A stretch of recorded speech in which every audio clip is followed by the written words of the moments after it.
Selamat datang di podcast Suara Bela, suara warga sadar pajak Bengkulu, Lampung.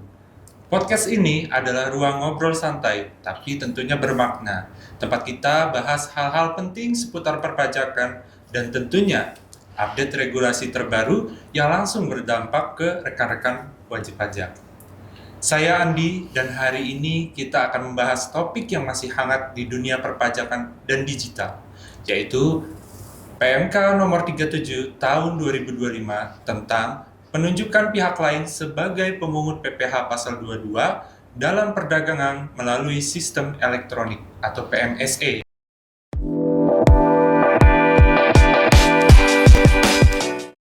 Nah, ramainya pembahasan tentang PMK ini ternyata juga masih banyak ya yang salah menafsirkan. Jadi pada kesempatan ini kami akan coba luruskan kesalahpahaman yang sering terjadi. Kita akan bahas mitos atau faktakah seputar PMK 37 tahun 2025. Nah, di sini juga saya tidak sendiri ya. Pada kesempatan ini saya ditemani juga dengan dua narasumber yang luar biasa sekali, penyuluh pajak dari Kanwil, Bengkulu, dan Lampung. Kita perkenalkan, di sini ada Bang Andi dan juga ada Kak Sondang. Terima kasih Mas Andi. Halo juga semua kawan pajak. Terima kasih Mas Andi. Ya, salam semua kawan pajak di Kanwil, Bengkulu, dan Lampung. Wah, terima kasih ya. Kita sudah didatangi oleh narasumber yang handal di sini kita hadirkan di podcast pada kesempatan kali ini ya. Nah, sebelumnya juga kita masuk bahas terkait PMK 37 itu, tentunya kita juga harus tahu ya, sebenarnya apa sih itu Kak PMK 37 itu? Mungkin dari Kak Sondang, bagaimana Kak? Kawan pajak, kalau misalnya baca aturan mungkin sebenarnya lebih baik ya, lebih ideal kalau misalnya kawan pajak punya waktu nanti dibaca dengan lebih runut, lebih detail begitu. Tapi untuk garis besarnya kawan pajak, PMK 37 tahun 2025 ini adalah aturan dari Menteri Keuangan yang intinya menunjuk platform digital. Apa sih platform digital ya? Seperti marketplace, yaitu contohnya e-commerce dan sejenisnya ya. Misalnya mungkin kalau untuk nama yang sering didengar, misalnya Tokopedia, Blibli, Shopee, ya, yang tukang belanja biasanya agak langsung ya, langsung keluar. Untuk memungut pajak penghasilan pasal 22 atau sering kita sebut PPh pasal 22 atas transaksi jual beli yang terjadi di platform mereka. Nah, tujuan utamanya apa? Pemerintah bikin ini ya. Ini untuk meningkatkan kepatuhan pajak di sektor digital yang seperti kawan pajak juga tahu ini terus berkembang pesat. Coba kalau kawan pajak pikir lebih banyak belanjanya offline atau online sekarang. Tanya bahkan sama orang tua ya, yang untuk generasi lebih tuanya lebih banyak belanja ke pasar kecuali untuk sayur-sayuran atau scroll begini belinya. Nah itu kawan pajak. Jadi jika ada dari kawan pajak yang misalnya jualan online atau coba-coba baru mulai merintis usaha juga dan bertransaksi melalui platform seperti Tokopedia, Shopee, Bukalapak dan lain-lain. Nah ini pajak yang akan dipotong langsung oleh platform. Jadi bukan di store sendiri oleh pedagang begitu. Oh, baik. Itu garis besarnya ya. Secara garis besar seperti itu ya. Jadi betul. ini terkait dengan e-commerce tadi ya Kak ya. Betul. Jadi yang bertransaksi ya di dalam e-commerce itu nanti akan dipotong pajak langsung PPh pasal 22 ya tadi Kak ya. Betul. Baik. Nah, kita lanjut lagi ya. Jadi kalau kita udah tahu seperti apa itu PMK 7, nah ini kita mungkin berbicara subjeknya nih. Siapa yang wajib dan siapa yang tidak nih.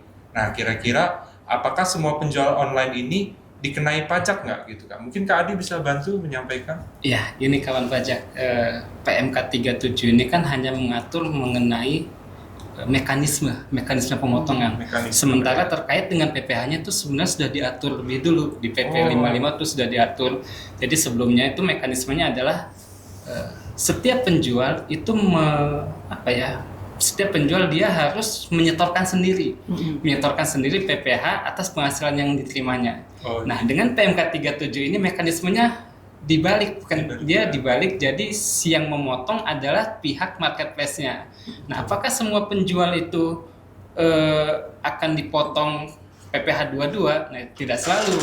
Nah, kita mengacu ke aturan-aturan yang sebelumnya yang memang sudah ada di PP 55 itu.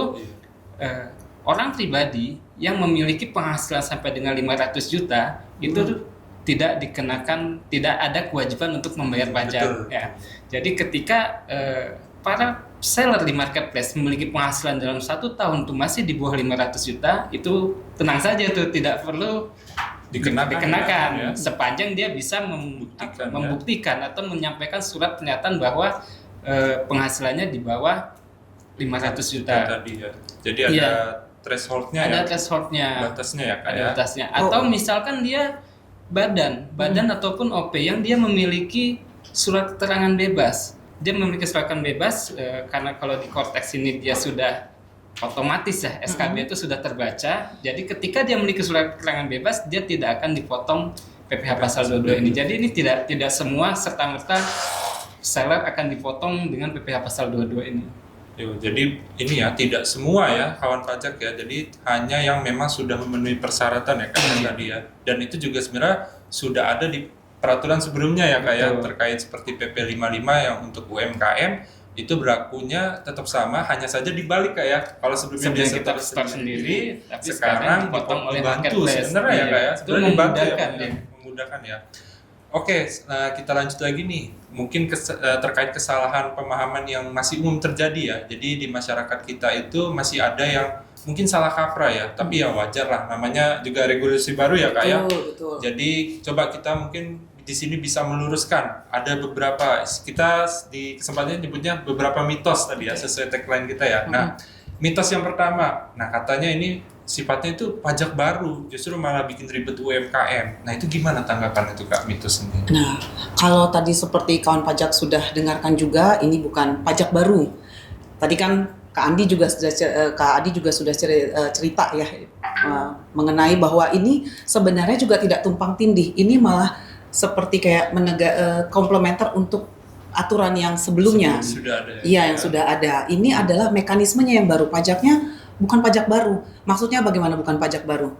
Jadi sebelumnya atas penghasilan dari transaksi di platform digital ini juga dikenakan pajak lokal pajak. Jadi bukannya karena ujuk-ujuk ada aturan ini sehingga ada pajak ini muncul. Iya betul. Sebelumnya juga seandainya pun tadi misalnya aturan ini tidak dibuat, tetap aja akan penjualan yang transaksinya di platform digital itu dikenakan pajak. Tapi mekanismenya yang berubah. Kalau misalnya dulu harus disetor sendiri ya, sama pelaku UMKM, oleh pelaku UMKM, ini malah jadi malah lebih ribet dulu kalau kita lihat ya, karena kan jadinya dia sendiri harus bikin betul. Ada step lagi. Ada step lagi. Sedangkan ini mekanismenya ini langsung dipotong, dipungut oleh marketplace.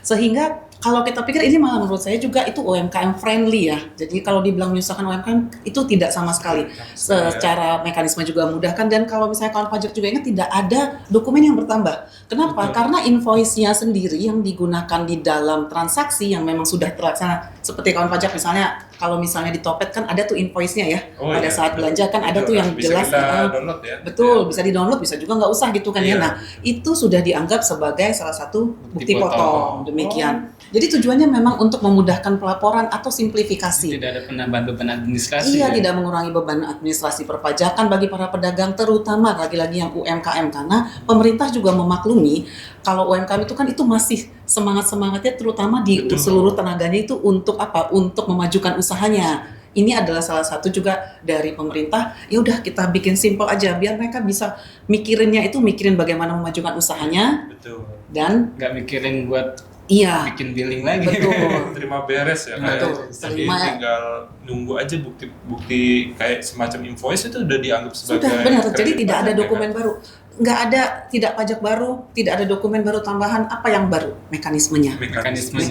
Itu yang jadi mungkin kita berkali-kali kita ingat. Ini pajak baru? Enggak. Mekanismenya aja. Tadinya aku mesti bayar sendiri, mesti store sendiri. Ini sekarang aku diambilin sama si Topet. Atau aku dipungut oleh Blibli begitu. Mesti ngitung sendiri juga dari sebulan berapa. Sebulan berapa. Nah, kalau ini kan dia kan secara otomatis maksudnya jadi tanggung jawabnya si e-commerce ya. Jadi dengan adanya PMK ini ditunjuk, nah nanti akan dibantu untuk menghitung pajaknya gitu ya Kak Sondang ya. Jadi kembali lagi tegaskan bahwa mitos ini tidak benar ya Kak? Tidak benar. Tidak benar. Jadi tidak ada pajak yang baru, hanya saja mekanismenya yang berubah. Yang tadinya mungkin kawan pajak biasa setor sendiri, sekarang kawan pajak sudah bisa terima bukti potong ya dari e-commerce yang fungsinya juga sama ya sebagai kredit pajak. Oke Kak, itu yang mitos pertama. Nah kita lanjut nih, mitos kedua. Wah kalau misalkan kayak gini, khawatirnya nanti semua transaksi online itu bakal semuanya dipajakin nih. Wah itu yang terjadi di teman-teman di masyarakat mungkin. Yang tukang belanja langsung ketakutan gitu nih. Itu gimana tuh Kak Bang Adi? Gimana tuh Bang Adi? Bisa bantu nggak tuh? Bener nggak nih mitos ini? Gitu? Itu mitos yang salah. Mitos yang salah ya. Kayak dia. Jadi sama seperti tadi kita sebutkan di PP 55 bahwa yang dikenakan pajak atas UMKM adalah yang penghasilannya di atas 500 juta. Jadi ketika wajib pajak orang pribadi, ini untuk kita bicara orang pribadi yang penghasilannya di atas masih di bawah 500 juta itu tidak dikenakan pajak. Jadi ya tidak perlu khawatir misalnya Mas Andi punya akun di katakanlah marketplace, jual di marketplace, selama penghasilannya masih di bawah 500 juta itu tidak dikenakan pajak. Jadi tidak semua seller di marketplace itu akan dikenakan potongan PPh pasal 22 ini. Hanya yang untuk OP hanya yang di atas 500 juta. Ya. Nah, untuk badan, kalau badan memang tidak ada threshold batasannya. Dianggap sudah lebih matang ya. Ya, lebih matang. Tetapi ketika dia memiliki SKB, SKB PPh pasal 22, keterangan bebas ya, keterangan bebas pasal 22 gitu misalnya, itu si badan bisa mengupload itu, atau sekarang udah canggih dengan Cortex, ketika wajib pajak itu sudah memiliki SKB, ya itu udah otomatis tidak dipotong di otomatis marketplace. Ya, bisa dicek kebenarannya Kebenarannya, ya, betul. Jadi tidak semua transaksi online dipajaki aja. Nanti misalnya Mas Andi, wah di sini saya nanti dipungut pajak, saya nggak mau jualan lagi di sini, nggak gitu, semangatnya bukan itu. Bukan itu ya. Wah iya, namanya UMKM mungkin kan masih merintis ya. Iya. Tidak semua harus kena, apalagi untuk yang pribadi. Terlihat di sini ya keberpihakan pemerintah ya untuk memajukan UMKM untuk dari sektor orang pribadi ya. Jadi kalau saya punya selnya penjualan saya itu 499 juta 900 belum kena ya, Masih belum diskon kena. ya? Oh iya, ada satu syaratnya, belum kena, tapi Mas Andi harus mengupload surat pernyataan bahwa penghasilannya di bawah 500 juta. Bukti ya. Jadi Itu saya nggak semacam tiba-tiba pernyataan. ngomong aja gitu, oh saya 500 Iya, gitu ya. biasa si marketplace nanti akan meminta apa buktinya bahwa Betul. penghasilannya di bawah 500 juta. Paling tidak ada surat pernyataan bahwa penghasilan 1 tahun itu di bawah 500 juta. Ya. Itu juga jadi buat e-commerce-nya juga ya, dasar Iya, ya. dasar. Kenapa dia tidak melakukan pemotongan gitu ya tadi pasal 22. Oke, berarti mitos kedua juga kita anggap ini ya tidak benar gitu ya. Betul. Oke, kita lanjut. Mitos itu ya. Bukan jadi mitos ya. Oke, kita lanjut ke mitos yang berikutnya nih, mitos ketiga. Nah, katanya itu kalau marketplace itu jadi agen pajak dong kalau kayak gitu. Nanti kok bisa seenaknya dong kalau kayak gitu. Motong. Iya, kalau dia misalkan soalnya kan jadi kayak agen pajak tuh Kak. Nah, gimana tuh Kak sebenarnya? Kita julid banget ngomongnya gitu. Enak banget bro. Siapa lu yang mau dimotong? Potong-potong aja gitu ya. Emang ya kamu orang pajak gitu ya. Jadi kan Iya. katanya kalau misalnya bukan dari pajak jangan suka-sukanya gitu ya. Betul. Nah, Nah, gimana kawan tuh, Kak? pajak, marketplace ini ditunjuk oleh pemerintah melalui regulasi yang sah. Kalau ditunjuk juga nggak salah-salah. Jadi pemerintah juga memberikan ketentuan-ketentuan yang harus dipenuhi oleh marketplace sehingga dia bisa ditunjuk. Salah satunya, misalnya contohnya ya, harus punya escrow account. Jadi kalau misalnya ada marketplace dia nggak punya escrow account. Kalau misalnya kawan pajak mungkin tahu ya, escrow account itu kan adalah seperti dana talangan ya. Iya, penampungan. Kayak penampungan pihak ketiga. Oh, baik. Kalau misalnya kita pernah belanja, misalnya kayak di Tokopedia, kan pada saat kita belanja, lalu misalnya barang yang sudah sampai ke kita, itu kan waktu uang kita transfer ya sudah ke penjual, itu kan uangnya tidak langsung diserahkan, tidak langsung bisa diambil oleh si penjual, ya. sampai barangnya itu sampai ke konsumen dan konsumen bilang transaksi ini selesai, tidak ada masalah. Jadi kayak misalnya kalau misalnya ada masalah dikembalikan barangnya, uang itu kan juga akan bisa dikembalikan ya. Jadi ada ya, jadi return policy atau prosedur pengembaliannya itu jelas. Nah, itu marketplace yang bisa ditunjuk salah satunya harus punya escrow account. Jadi ini juga untuk memastikan bahwa memang secara sistem si marketplace ini udah mumpuni. Jadi misalnya tiba-tiba ada ujuk-ujuk yang marketplace baru, terus dia bilang nggak ada escrow account. Nah terus nanti mungkin ada beberapa UMKM yang bilang gini, oh di situ aja tuh karena dia nggak punya escrow account jadi nggak bakal mungut ya misalnya gitu ya. Tapi kita tahu ya kalau misalnya nggak punya escrow account berarti ada banyak kemungkinan kan misalnya ke apa ya bukan penyimpangan istilahnya risiko iya besar, ya, karena berarti kan itu kan uangnya langsung mengalir langsung ke penjual dan ke pembeli, pembeli. dan itu tidak ada yang meregulasi istilahnya, tidak ada yang tidak seperti ada yang bisa menjamin gitu betul. ya. Itu sebenarnya jaminan ya. Betul. Gitu ya. Jadi nggak semua marketplace itu mumpuni untuk melakukan itu, sehingga pemerintah juga memfilter. Kita sih berharap semakin banyak marketplace itu yang bisa ya, sehingga itu juga memudahkan satu masyarakat. Itu kan yang dimasukkan pemerintah. Nah itu jadi mereka ini, dan mungkin yang harus diingat kawan pajak adalah mereka ini berperan sebagai pemungut. Jadi memang kayak perpanjangan tangannya pemerintah, tapi bukan penentu jumlah pajak. Bukan hanya mereka yang menentukan ya, misalnya marketplace-nya gondok ini. Nih orang nih kayaknya penjualnya nih kayaknya banyak banget nih penjualannya. Oke, kayaknya kita boleh lah kita gedein pajaknya nih. Oh nggak begitu. Jadi tetap mereka itu bukan penentu jumlah pajak. Regulasi tetap ada ya. Iya betul. Begitu sih. Jadi itu mitos yang ketiga juga zong ya. Kita anggap hanya sebatas mitos dan bukan fakta gitu ya. Jadi tetap ya untuk pemungutannya harus dasarnya ya tadi. Betul. Ya regulasinya seperti apa, jadi mereka tidak sewenang-wenang nih main potong gitu ya. Dan kita juga sebagai pelaku usaha, misalkan sebagai UMKM juga sepanjang kita ngikutin aturannya ya berarti tadi bisa digunakan ya, salah satunya tadi ya biar tidak dikenakan pemotongan, misalkan menggunakan surat keterangan atau surat SKB tadi ya. Jadi sama-sama tahu posisinya ya di sini sebagai baik pembeli ataupun penjualnya si marketplace. Nah, kita lanjut lagi nih mitos keempat. Kalau tadi kita udah berbicara subjek ya Kak ya, kemudian apa itu PMK. Nah, coba yang keempat ini. Nah, kalau pedagang dipungut pajak kayak begini, nanti harga barangnya malah konsekuensinya jadi bisa naik dong Kak. Nah, itu gimana tuh? Karena pemikiran mindset itu pemikiran yang suka belanja. Iya, jadi wah nanti harganya dibebankan nih ke harga barang. Nah, gimana tuh Bang Adi? Iya, karena ini kan bukan pajak baru ya, tadi Kak Sunanya sudah jelaskan ya. Karena banyak masyarakat yang khawatir ya, Mas Andi ya, bahwa regulasi ini akan membuat si harga barang di marketplace akan menjadi lebih besar gitu ya. Nah, kekhawatiran ini sebenarnya kurang tepat. Karena pajak penghasilan itu dipungut oleh marketplace dibebankannya bukan ke pembeli, tapi ke penjualnya atau si penerima penghasilannya. Nah, dengan kata lain, konsumen ini tidak akan dibebankan atas PPh yang memang dari awal harus dibayar oleh si penjual. Betul, penjual ya. Iya, penjual yang memang tidak ada PMK ini pun si penjual itu tetap harus setor PPh. Tidak ada PMK ini pun si penjual tetap harus setor PPh. Nah, dengan adanya PMK ini si penjualnya itu tetap membayar PPh tapi melalui mekanisme pemotongan ya. Nah, karena beda mekanisme ini tidak serta-merta akan membuat harga barang menjadi lebih naik gitu. Jadi, karena PPh ini sifatnya adalah pajak subjektif ya, yang dikenakan ke si subjek pajaknya, yang mendapatkan penghasilannya, bukan pajak objektif atas objek barangnya. Jadi yang dikenakan pajak adalah si penjual sebagai penerima penghasilan, yaitu tidak otomatis akan menaikkan harga barangnya. Gitu ya. Jadi sebenarnya dua hal yang berbeda. Jadi tetap yang ini tetap berjalan sesuai dengan fungsinya tadi ya. Untuk PPh ya tetap nanti dia dikenakan atas penghasilan ya.